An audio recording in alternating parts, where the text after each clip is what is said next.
Ladies, there we go. Okay, here we go. Ladies, gentlemen, internet anomalies, what is happening? I hope you guys are having a fantastic day. And if not, I hope that today's stream makes your day at least a little bit better. I am coming to you live from the middle of the United States of America, and we have a bunch of things to talk about today. I'm doing a little stream as I'm heading on my way home from vacation. Hopefully all the audio stuff is working fine. I did one AV test, but I never did a stream test, so I've got no idea whether or not this is working well, but it should be working well enough, I'm presuming.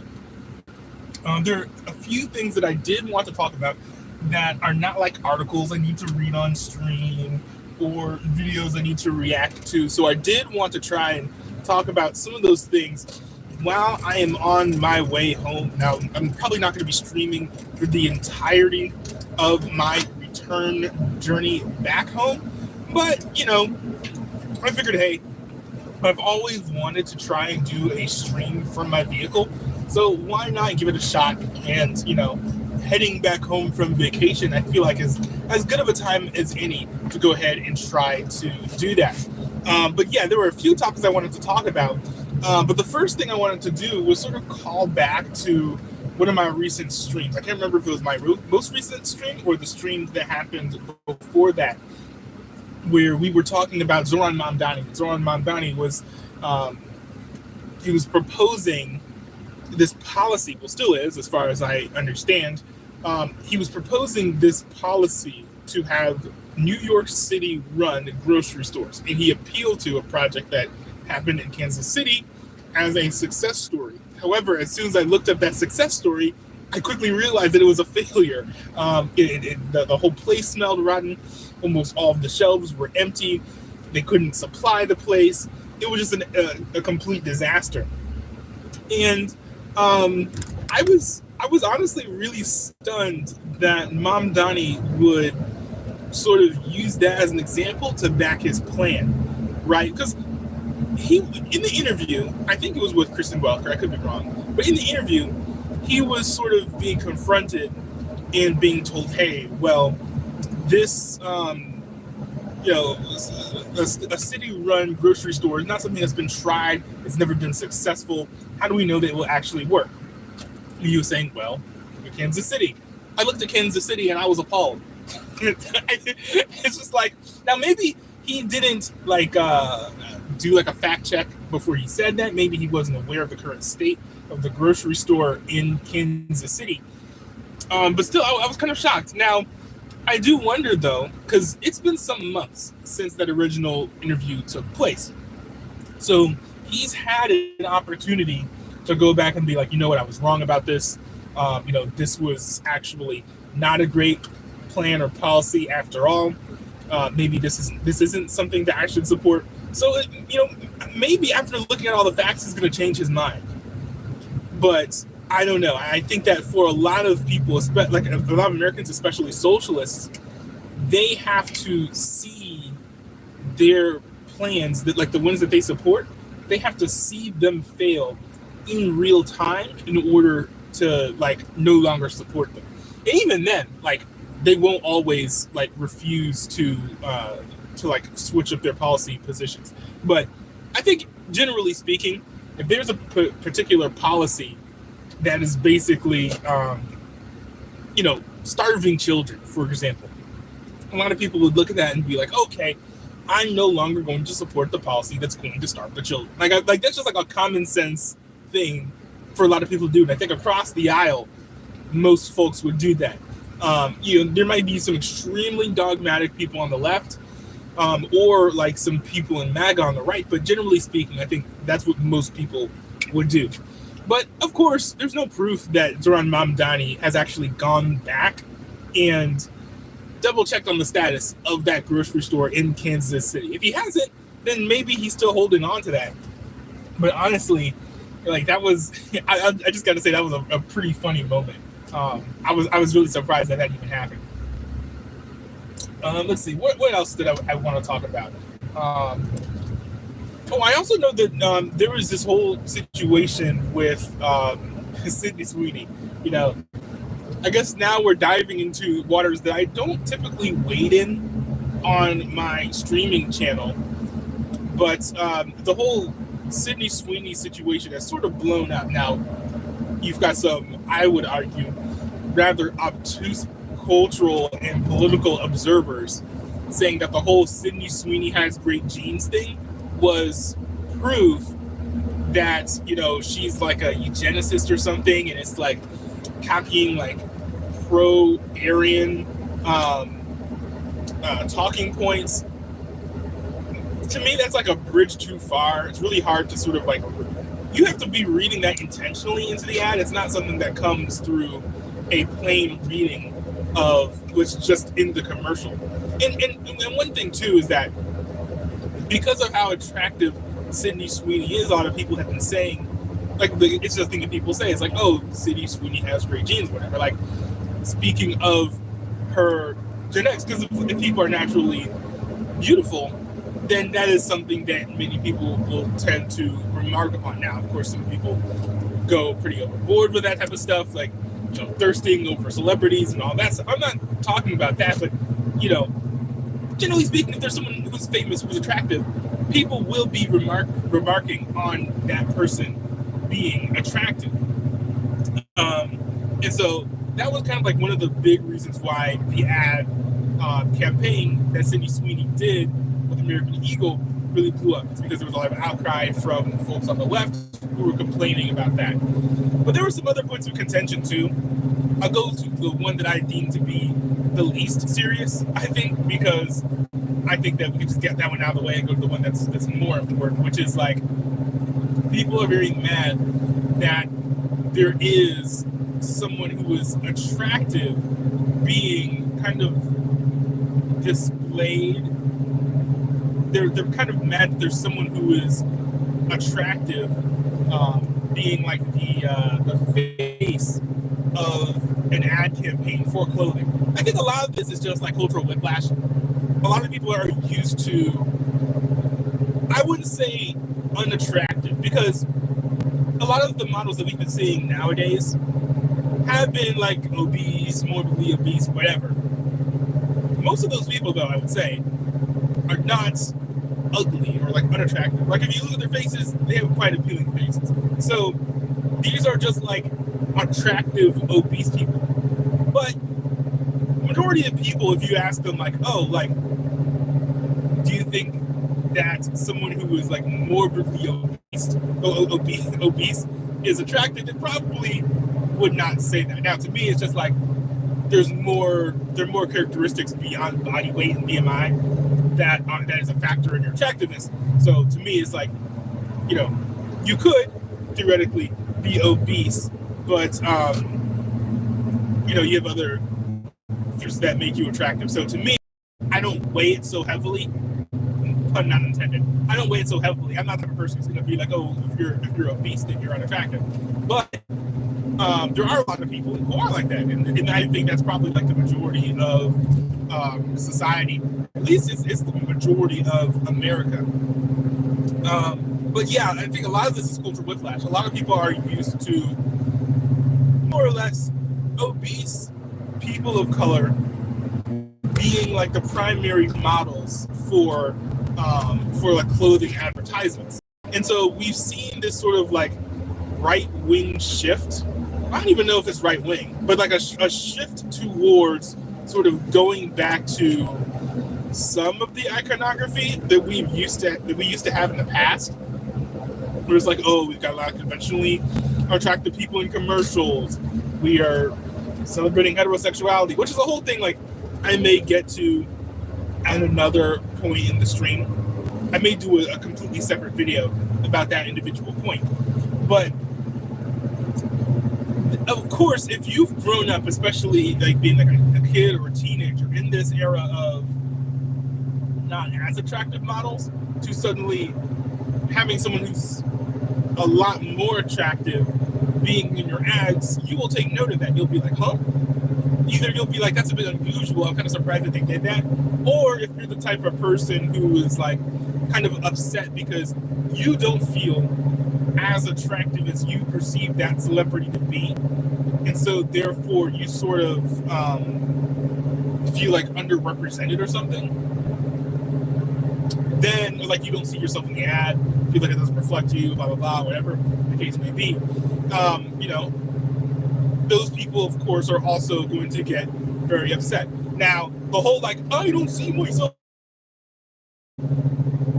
that's something that could also be another video on its own, because I'm not the biggest fan of that, but it's a whole discussion for another day. But anyways, kind of getting a little sidetracked here. For those people, like, I don't really care about that line of argumentation.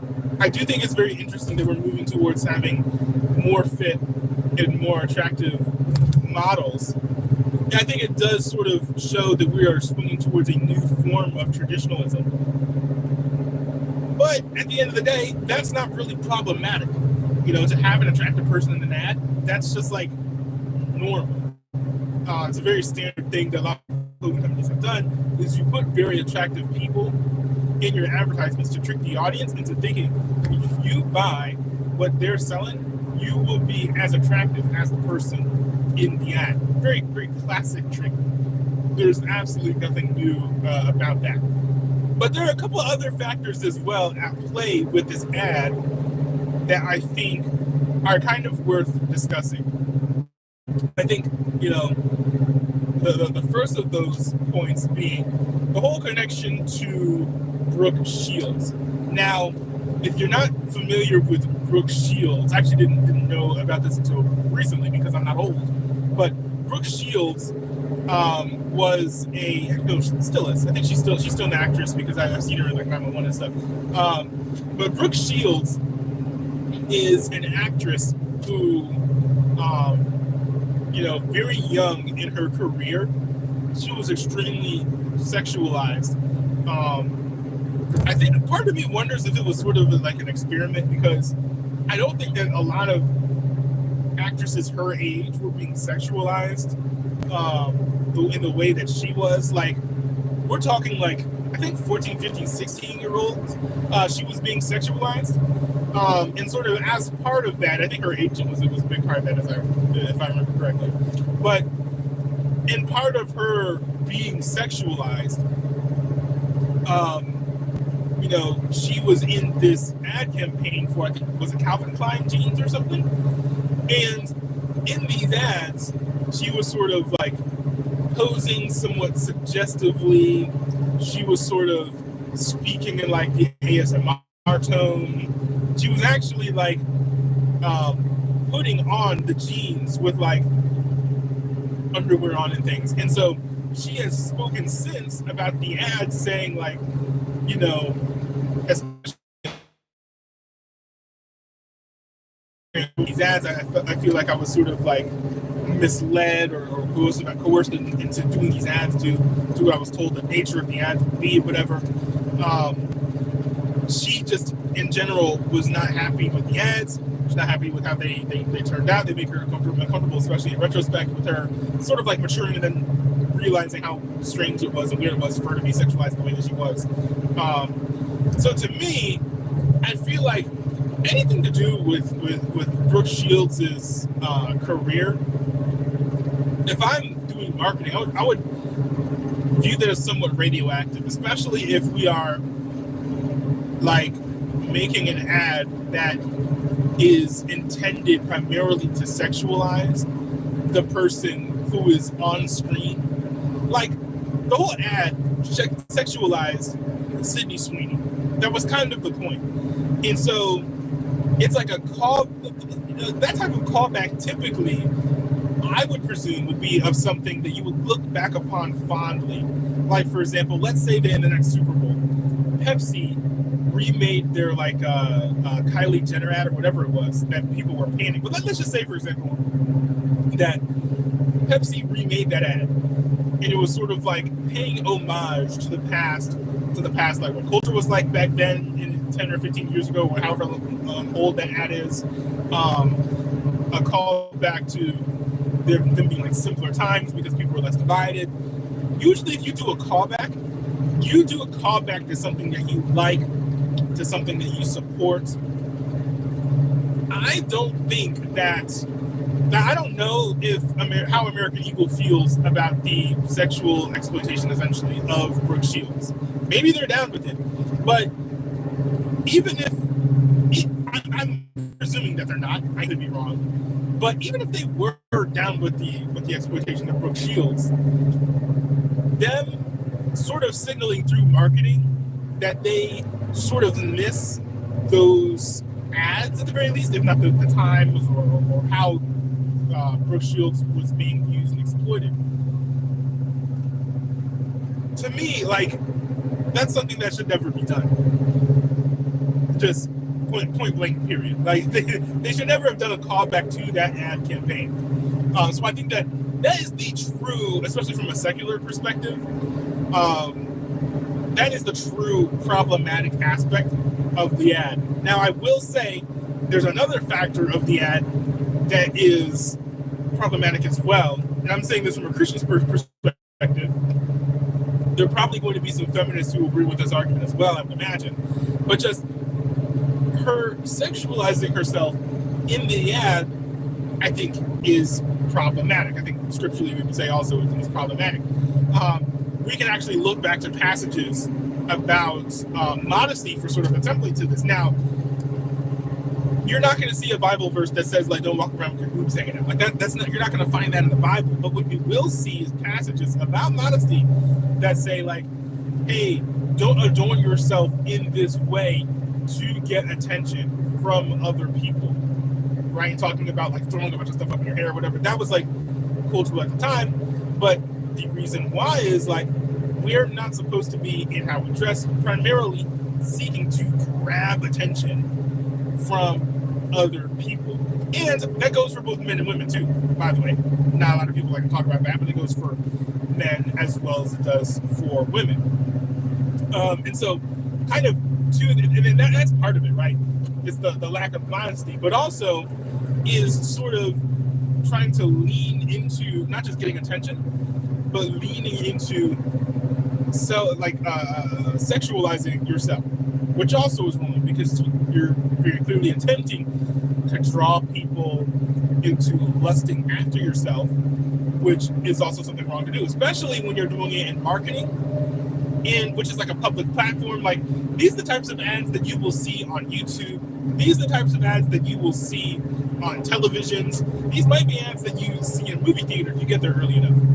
And you know, there are Bible verses about, like, tempting people who are young as well and leading them astray, right? Saying that it would be better for someone who leads young ones astray to tie a millstone around their neck and dive into the sea than to continue doing what it is that they're doing. And so, with Sydney Sweeney sexualizing herself on a public stage, especially on a stage where it's presumed that children will be viewing this type of content, you are then,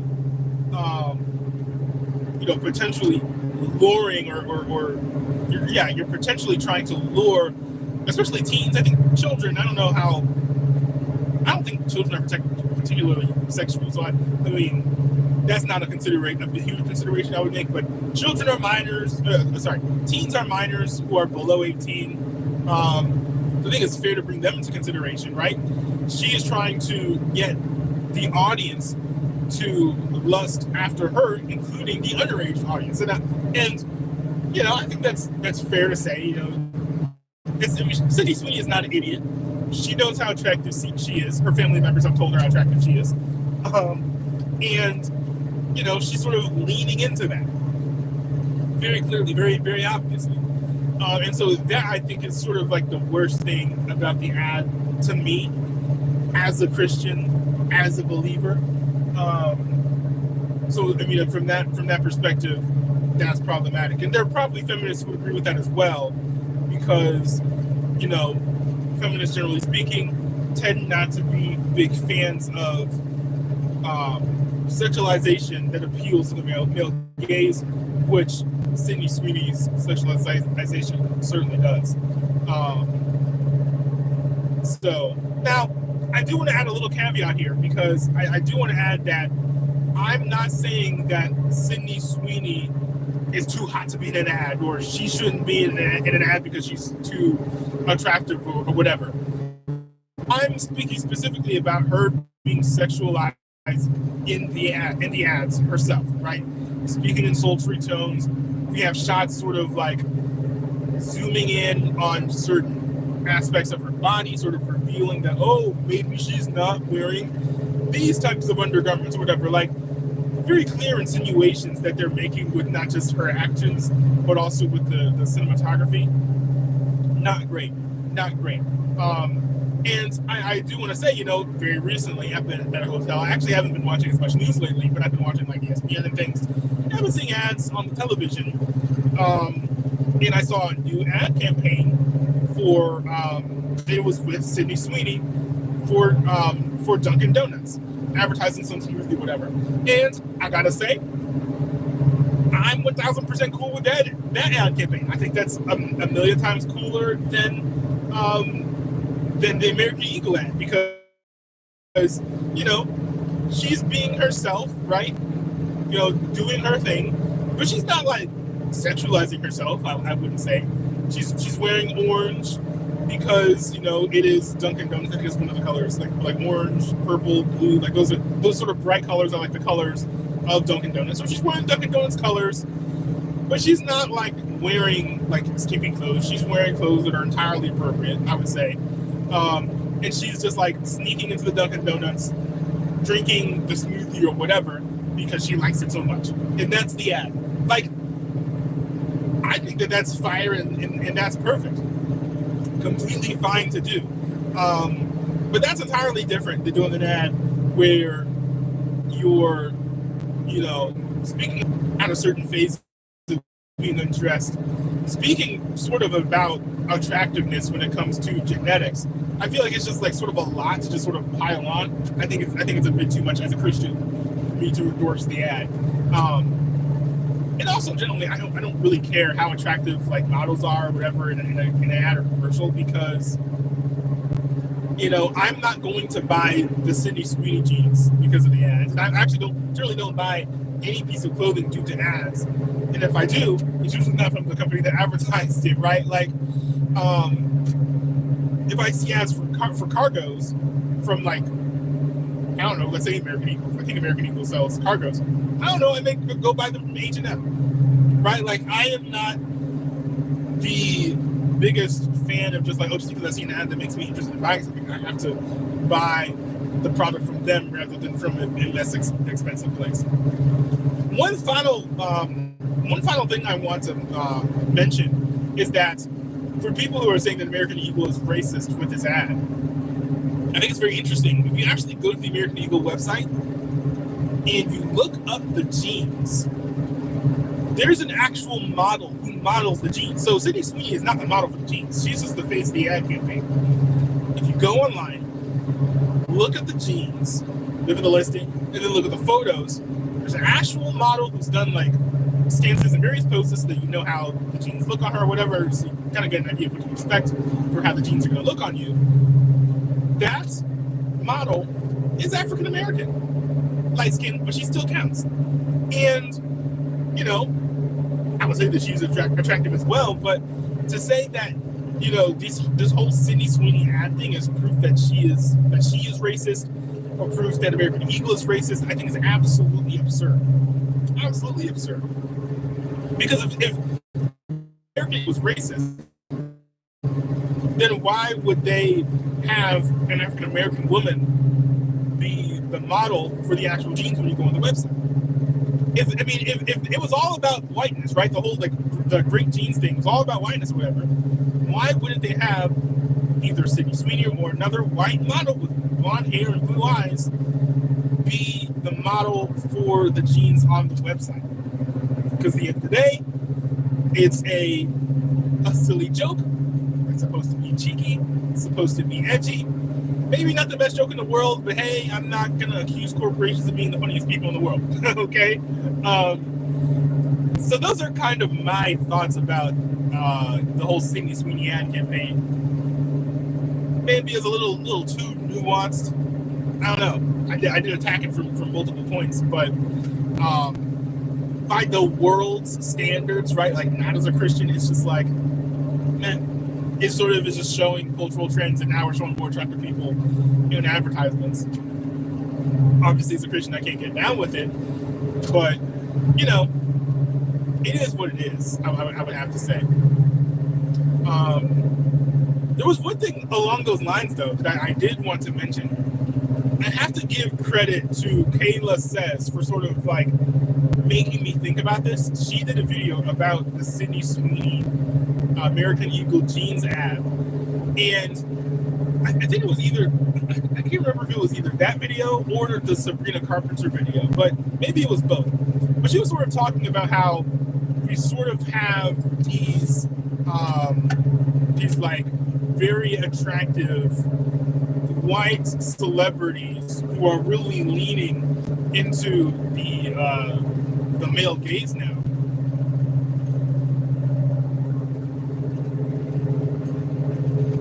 We've also got other trends like the trad wives and all that stuff. And so she sort of pushed back on the claim that, oh, now things are starting to be traditional, right? Because the same types of people who would claim that, oh, like tradition is great or whatever, or like trad wives and whatever. Trad wives are the breadwinner, like the trad wife influencers are typically the breadwinners of their household, for example. That's not very traditional. A lot of people who are supporting the like the whole like move towards traditionalism are not on board with banning gay marriage. That's not traditional.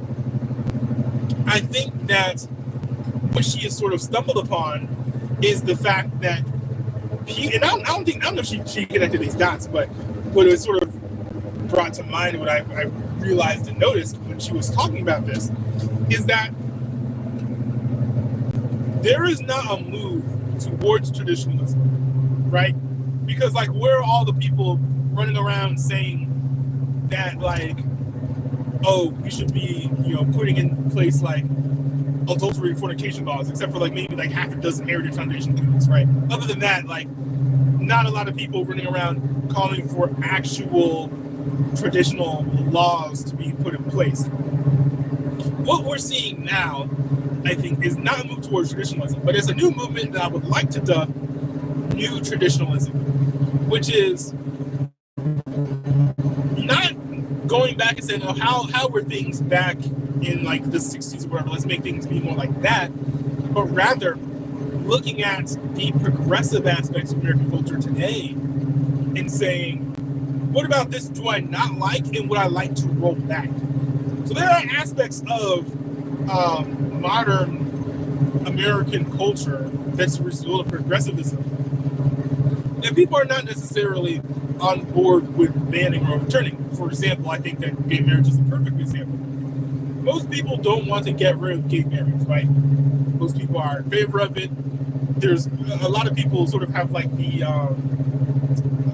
leave people alone type perspective when it comes to that. Just like let the gay people be gay and don't mess with them, right? A true traditionalist would say like bring in sodomy laws, like just to be blunt. That's what a true traditionalist would do. So no, there's no movement towards traditionalism. There's just a move to be like, oh, we need to get rid of this thing or that thing that's like that's modern that we don't like. So like, for example, like Pride Month, it's kind of annoying. It's kind of obnoxious. You know, so a lot of people are like, you know what, I don't like that. Let's not celebrate that as much. And we're sort of seeing cultural move away from celebrating Pride Month, at least so profusely as we have before. I think that we've probably seen a record low number of corporate rainbow capitalism logos because of how sick people are of Pride Month being so profusely celebrated in like mainstream spheres. Like, I'm not talking about in LGBT circles. In an LGBT circle, it completely makes sense to celebrate Pride Month. But if you are not in an LGBT circle, it's like, I don't really know. Like, I don't really know why I care so much about Pride Month. You know, especially from a secular perspective, a lot of people just find it annoying. So, so yeah, I don't think that we're moving towards like traditionalism. It's towards like a new traditionalism. And I will say that as a believer, I think a lot of Christians sort of will have a knee-jerk response or reaction to supporting new traditionalism, because it's like, oh, we're taking things back to the roots when this is a Christian country, a woman couldn't vote, and stuff like that, where it's like, no, first of all, the Bible doesn't say women shouldn't be able to vote, first of all. But second of all, many of the things that are being retained from the previous progressive movement, when progressivism was winning culturally, it's losing now, like wokeness is losing now, but when it was winning, you know, people are retaining some of like the positive aspects of woke culture or progressive culture or whatever, because they enjoy the benefits of that and they enjoy them, even if they're sinful aspects. I think one of them is promiscuity, right? Kind of like a really big hallmark aspect of the feminist movement, right, is promoting promiscuity, and saying that it's something that women should be leaning into. You're kind of weird if you're a virgin or whatever, and you're like 21, 22, 23 or whatever. Like, that sort of attitude is not something that I think Christians should be celebrating, right? Also, like, with this whole thing of like kind of leaning into that more, is like the whole like City Sweeney thing, where it's like, oh, she is like sexualizing herself for these ads, whether it be like for the Dr. Squatch soap or whether it be for American Eagle, right? People celebrating her sexualizing herself just because she's a fit, attractive woman. Christians should not be celebrating that either, right? So Christians can be tricked into supporting a sinful culture just because like there are like a few good things about that culture, but you have to examine what it is that you're actually supporting and endorsing, right? So I think Christians should not be big fans of new traditionalism at all. Now, this doesn't mean that they should be Christian nationalists. I've seen some people, you know, Christian nationalists. They kind of forgot that Christ, the guy who the whole thing is named after, did say, you know, my kingdom is not of this world. And then he say, like, if I was a king coming to conquer the earth, my throne not be yours, or something like that. You know, Jesus is building his theocracy. He's under construction, right? And connecting with looks like it's back. Okay. I think my previous point was that, on the other hand, we do see some Christians actually saying like, oh, we should have this should be a Christian nation. We should go into Christian nationalism. Not on board with that either. I think, like, of course, because you have to remember that Christ, who like is the guy that the whole thing is named after, right? He himself said, "The kingdom is not of this world. His throne is in heaven, right? He is building his theocracy. It's up there." So, you know, now to build a kingdom or country on earth, then go do that. I would say there's a template for that. God speaking to Moses, saying, "I'm going to make out of you, we'll make nations, or whatever. I'll make a nation out of you, or whatever." God speaking audibly to say, "Hey, make a theocracy." I think that is a biblical template for that. But I think if God's not speaking to you and telling you, "Hey, go make the country," to make a Christian nation, even like the Israelites, what God told them to do when like they wanted a king or whatever, so they ended up with Saul, who was like wild and bipolar or whatever. But, you know, God was like, "Yo, don't do this just because you want to be like the other nations. It's going to turn out badly. You know, when you're making this nation, do it my way." And people were like, "No." And I was like, "Okay, I'll give you a bipolar king then. Here's what you wanted." So they got Saul And then if you're familiar with scripture, you kind of know how that happened. Saul was like a believer, but like he had fits of rage. He sort of like kept on trying to kill David, who was like basically their best soldier. He was like a military leader. He had been anointed by God to be like the future king. I think it might have been the reason why Saul was upset, but it was very essential and effective on the battlefield for Israel. And so like, yeah, like obviously you shouldn't be going around trying to kill and murder, your future king and your like primary military leader, but because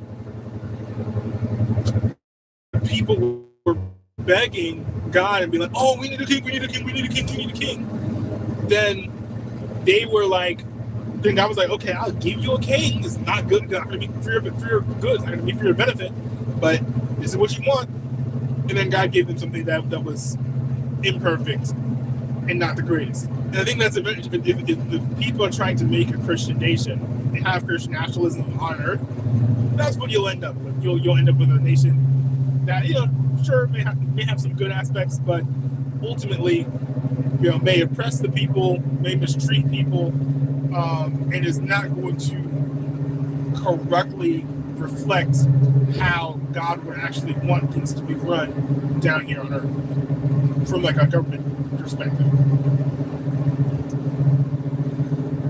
Let's see what else. I think there were a couple other topics I wanted to get to. I actually wrote everything down. I wrote everything down in case I forgot some topics. Oh yeah, so two of these topics I do remember. There's one more topic that I want to touch on as well. And this is, hold on, I should probably adjust the camera because the background's kind of blown out anyways, so I don't really need the side like the window or anything. But so there's this bit of rhetoric that I've been seeing lately. It's specifically about healthcare, but I see this pop up with other things too. It's like welfare and stuff. Where it's like a lot of progressives are really hankering for Medicare for all. They want universal healthcare, and when people are asking for universal healthcare from the right, what you always hear them say in response is, "We can't afford that. It'll be too expensive," which, of course, is extremely disingenuous, right? Because we're talking about, first of all, this is from the political party that's backing Trump, Trump is the guy who so fiercely wanted to get rid of the debt limit that Congress had to wait until Trump had fallen asleep in order to pass the omnibus spending bill that has the debt limit intact. Like, Donald Trump loves ballooning the federal debt, but nobody cares. And also, if you look at the budget, the number one thing that we spend our money on is actually healthcare. So the majority of our budget, which is wildly imbalanced, is already spent on healthcare. So, therefore, we're already spending on healthcare. So to say we can't afford to spend money on Medicare for all, while spending money for Medicare for some that we can't afford, is disingenuous, not accurate, not true. That's not the real reason. The real reason is because, generally speaking, once you get into these systems, they tend to fall apart or degrade the quality of care provided to the citizens. Now, I will say this. There are some forms of healthcare that universal care does increase in availability. There's some cases in which universal healthcare can make it easier or better to get certain procedures done. But for things, especially things that are like pretty serious, especially injuries and surgeries that are needed to reduce things like chronic pain, get rid of stuff like cancer, for people in a universal healthcare system, usually you're going to start seeing a lot of wait times for stuff like that. So there are pros and cons of universal healthcare system. And actually, there's some cases where a universal healthcare system does things better than a privatized system, which is why occasionally you will see people leave America to get a certain form of care done in another country because, essentially the specializations are different. Private healthcare is a little bit more general. It provides a pretty good form of healthcare to pretty much anyone who can afford it. The asterisk is, of course, who can afford it. But the more expensive something is, generally speaking, the higher quality that thing is. But the problem is government generally mismanages things. I think government naturally attracts corrupt people. And those corrupt people run things very poorly. For example, look at the NHS, for example.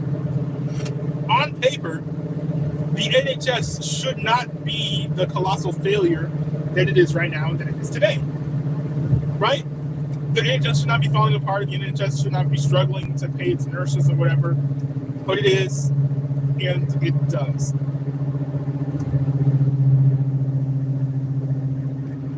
Now, privatized system, you're heavily incentivized not to let things fall apart because you have competition.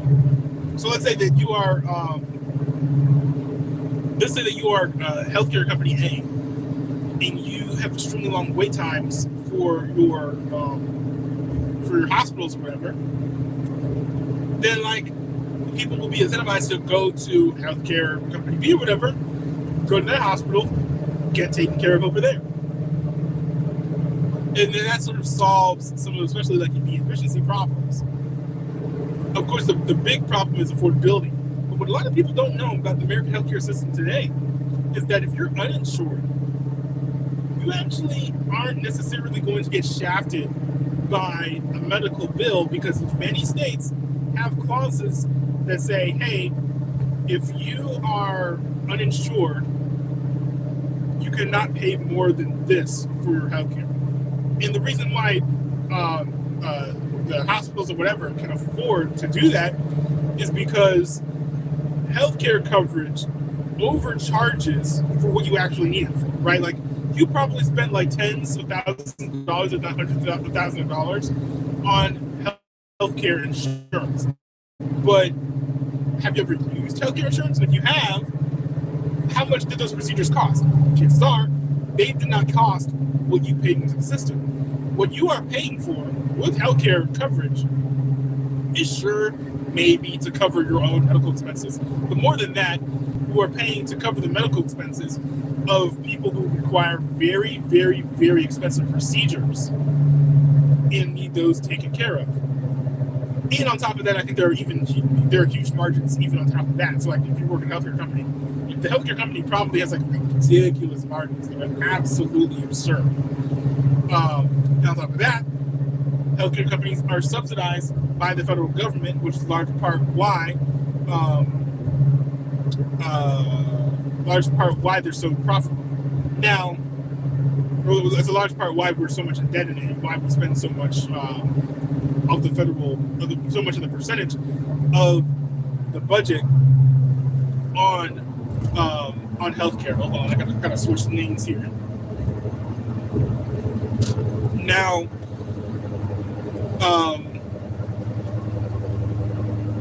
let me see here.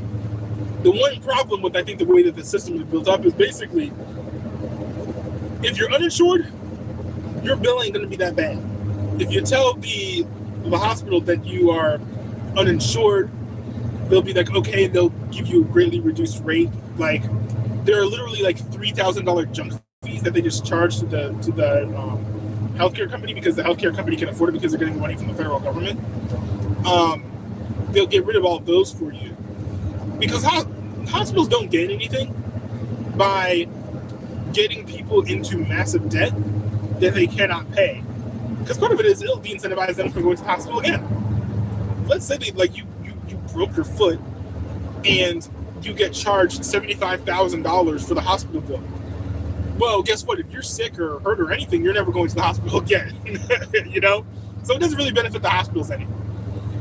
The one problem with the system, though, I will say, is that if you're underinsured, that's where you're at. That's where you actually will get sort of like that's where you'll get the most harmed when it comes to the bill, because if you are insured for the thing that you are trying to get, if you're insured for this procedure you're trying to get, then that's good news, because you'll have to pay very little or nothing at all to get the surgery done.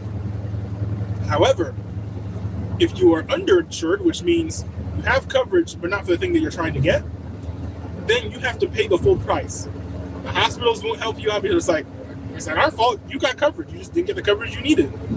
And it's not the healthcare company's fault, obviously, because they are not obligated to cover you for things that you don't have coverage for. So it's actually the uninsured, the underinsured people who are more shafted by the healthcare system, not the underinsured. But there are lies that go around talking about how unaffordable healthcare is in America. And yes, it could certainly sort of be more affordable. But we see things like people going around posting receipts of like how much it costs to get a baby delivered at a hospital, for example, showing the total bill, but then refusing to show that like 80% of the bill is getting paid for by the healthcare company.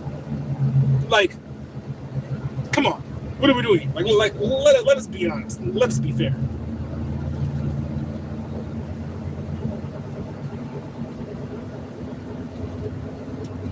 Oh man, this time's flying by.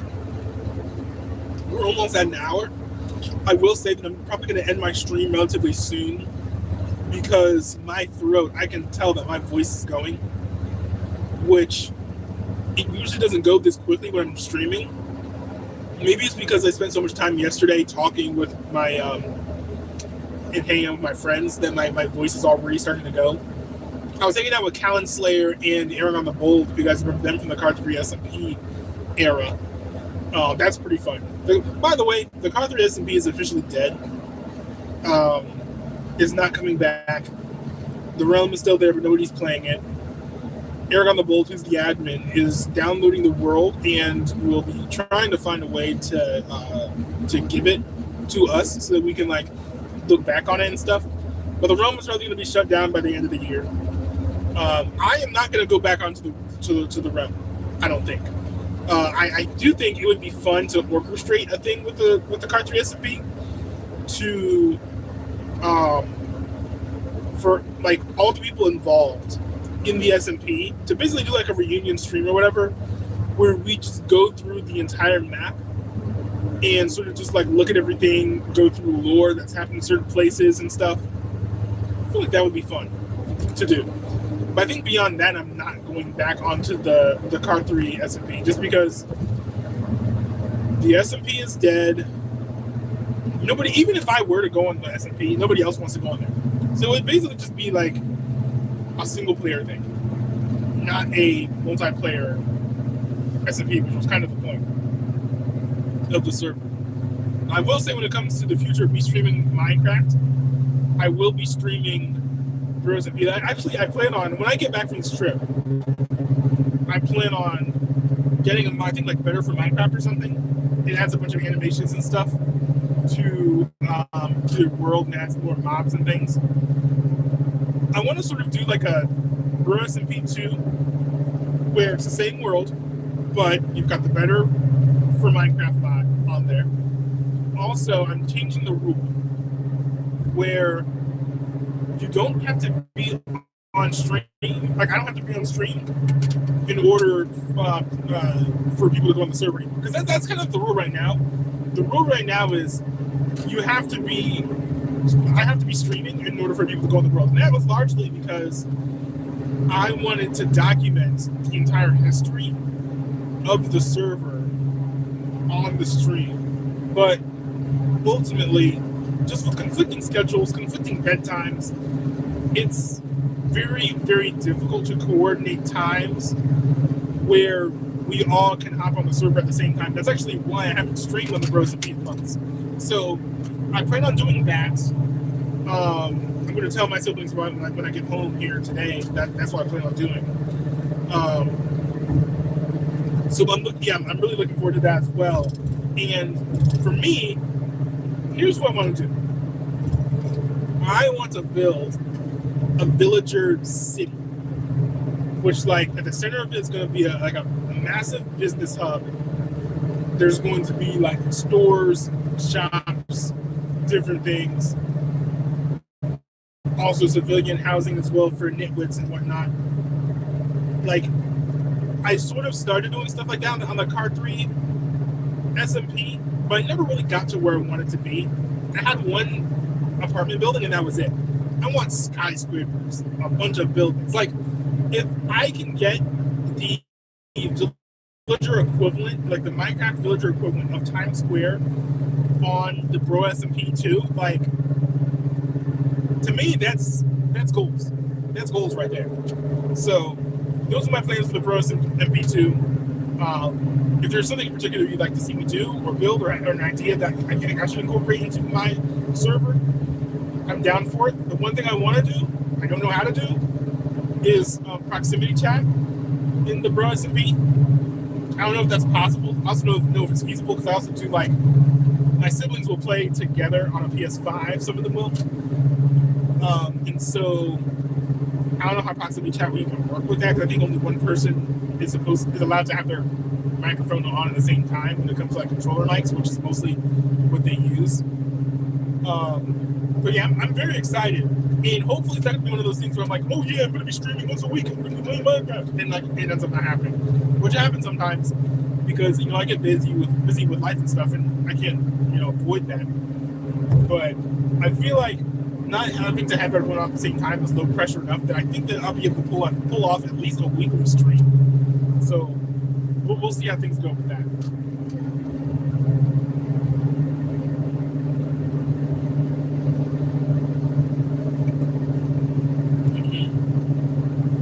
Yeah, the last two things I wanted to talk about were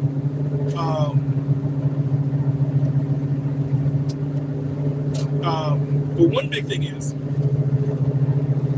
I was really impressed when I saw that Fox One announced the cost of the streaming service.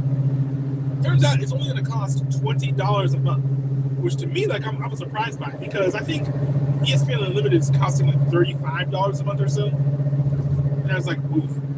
Well, I'm going to have to pay $35 a month for ESPN Unlimited and $35 a month for Fox One for the college football season. That's going to be a lot. And I assumed it was going to cost as much or more than ESPN Unlimited because we're not just getting sports, right? We're not just getting, FS1, FS2, the Big Ten Network and stuff like that. We're also getting Fox News, which in Fox Business, which Fox News, Fox Business News is like the second big pillar of cable, which makes it really expensive. If you've ever seen Friendly, the streaming service Friendly, I think it's called FRNDLY. It's literally an $8 a month streaming service that gives you access to all the cable channels that aren't news and sports. It is so cheap because news and sports make cable so expensive. So I assumed, well, ESPN is literally just sports. For sports and news, I'm sure it'd be more expensive. Not true. And I'm pleasantly surprised by that. Part of me wonders if it's because Fox just doesn't have as many sports channels. But at the end of the day, I'm not going to sit around wondering, like, oh, why is it so cheap? Because at the end of the day, I'm happy that it's so cheap. So I'm looking forward to getting that streaming service. I also thought it was interesting that they announced that the streaming service was going to come out on August 21st. Before ESPN announced when their streaming service will debut, they also announced it would debut on the 21st. Because if you're not familiar, these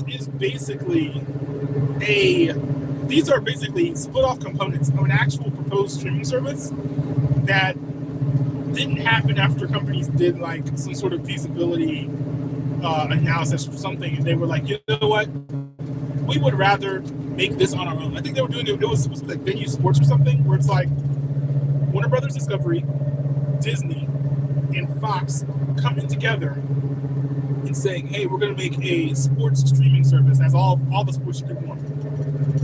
But then after a while, they were like, you know what? Nah, let's not do this. Instead, let's just all make our own individual streaming services that are all just going to come out around the same time. And so that's what they did. Warner Brother Discovery, they just put sports streaming in the highest tier of the Max streaming service, HBO Max, sorry. And Fox, they didn't have anything built. Fox didn't have anything built, and ESPN didn't have anything built. So they decided to build something from scratch and release it around the same time. The big problem is, even I think with Venue Sports, was that the joint streaming service is going to come out before the college football season. And I was wondering, well, how early before the college football season? I've been on this trip, and it's less than 2 weeks until the college football season is about to start. Is the service going to come out by the time I'm back home? Clearly the answer is no, because today is like the 8th, the 9th, and it's coming out on the 21st now. But I will say, they also had the opportunity to do the funniest thing ever, which is like release a 3-2 Venue, but it's literally just a bundle of all of the 3 streaming services together. Like, I feel like that would be kind of funny if they decided to do that. Let's see. All right.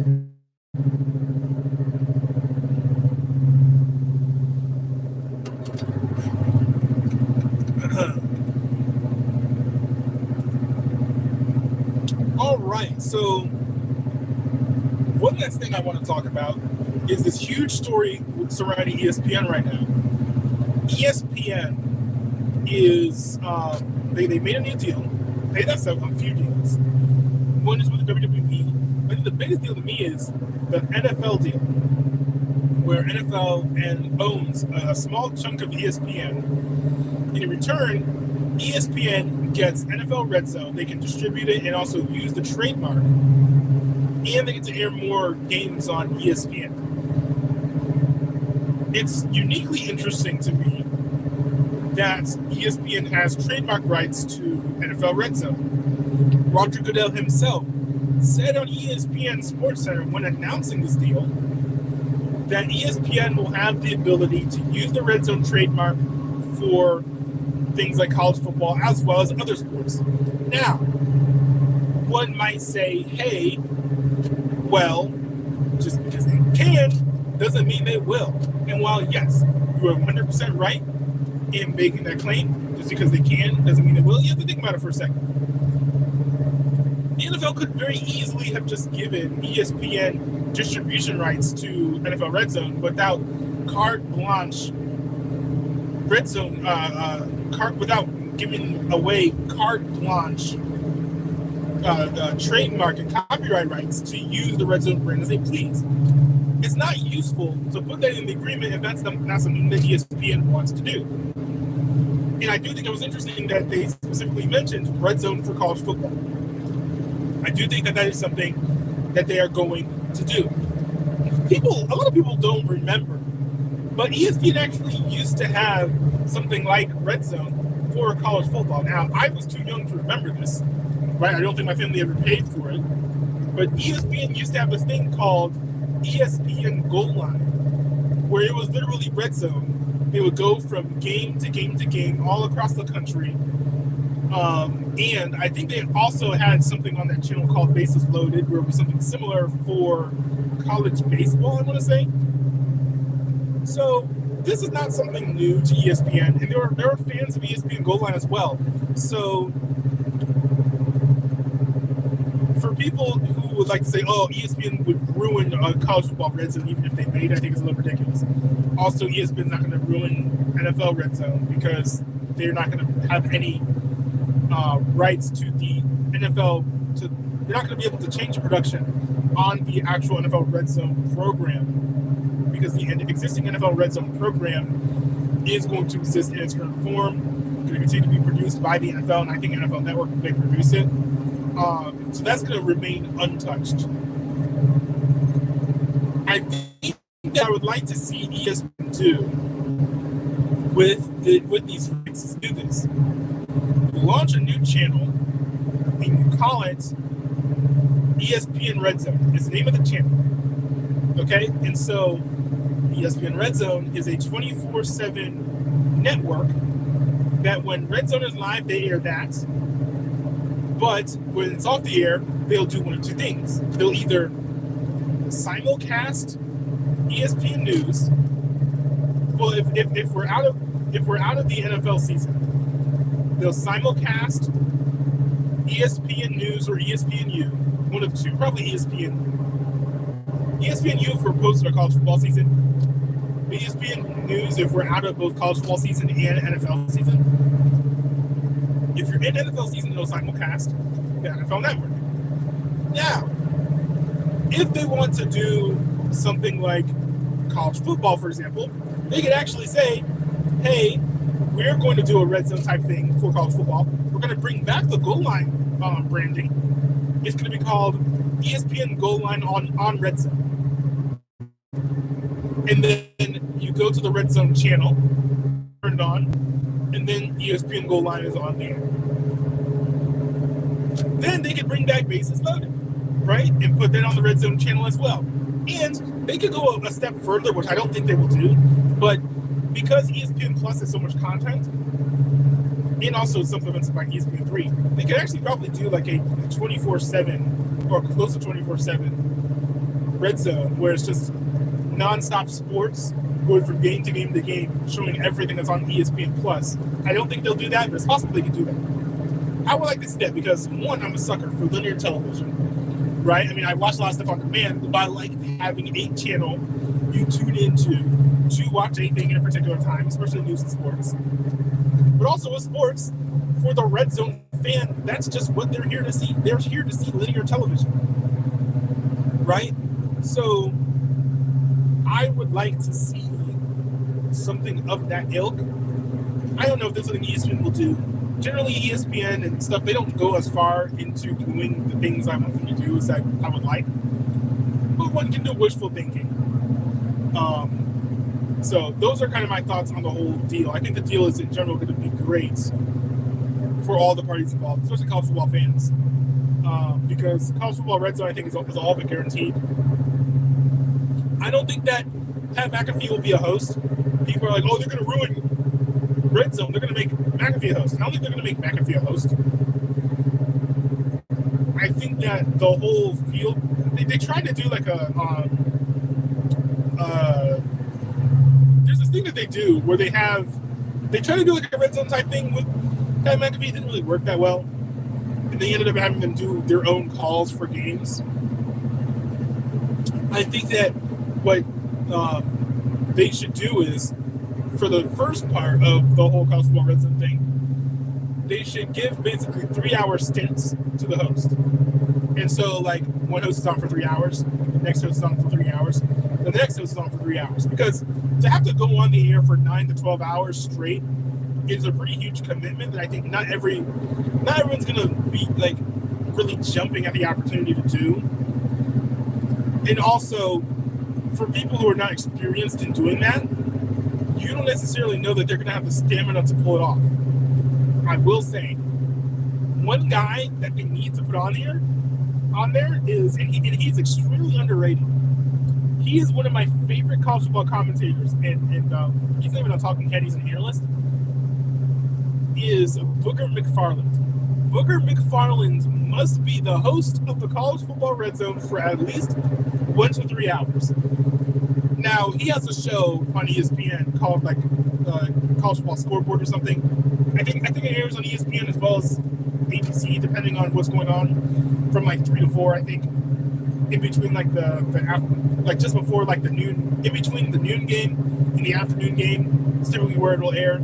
It's basically like a post-game show combined with a sort of highlight show of all the other games that are going on at the moment. I think Booker McFarland would be amazing as a host of Red Zone. If you don't know what I'm talking about, if they don't do a Red Zone or if he's not the host, just watch ESPN College Football Scoreboard.